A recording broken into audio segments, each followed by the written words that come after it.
আমরা দেখেছি পৃথিবীর ইতিহাসে সবচেয়ে নিকৃষ্ট শাসক ছিলেন হিটলার। কি নাম? হিটলার। হিটলারের দেশ কোথায় ছিল? জার্মান। তো জার্মানির হিটলার, ইতালিতে ছিল মুসোলিনি, সোভিয়েতে ছিল জোসেফ স্টালিন।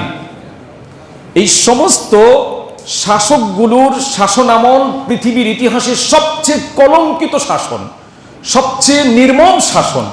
কিন্তু আমরা ইতিহাস খুঁজলে, ইতিহাসের পাতা উল্টালে আমরা দেখতে পারি এই নিকৃষ্ট শাসকদের পাশে দাঁড়িয়েও তাদের সহানুভূতি, তাদের সিম্প্যাথি, তাদের দৃষ্টি আকর্ষণ করে পদ পদবি ভাগিয়ে নেওয়ার জন্য সুযোগ সন্ধানী একটা শ্রেণী বুদ্ধিজীবী, একটা শ্রেণী তথাকথিত ছদ্মবেশী মৌলবীরা তাদের পাশে দাঁড়িয়ে তাদের প্রশংসা করেছেন এবং তাদের সহানুভূতি, তাদের থেকে সুযোগ সুবিধা আদায়ের জন্য তাদের পলিটিক্যাল অপোনেন্ট যারা, রাজনৈতিক প্রতিপক্ষ যারা, তাদেরকে নাস্তানাবুদ করেছেন। ঠিক কিনা?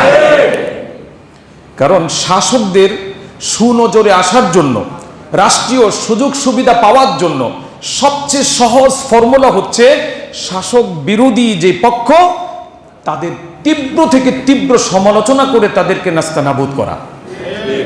আমরা বিগত ফ্যাসিস্ট আমলে দেখেছি ফ্যাসিজম তিনবার চারবার বিনা ভোটে আপনার এদেশে রাজত্ব করেছে কেউ কেউ। তো করার পর আমরা দেখলাম আমাদের মতো জামা কাপড় পরা, বিশাল দাড়ি, বিশাল জুব্বা, বিশাল পাগড়ি পরা কিছু মৌলবি গিয়ে সেই ফ্যাসিজমকে উপাধি দিল যে আপনি জাতির মা, কওমি জননী। আপনারা এটা দেখছেন কিনা?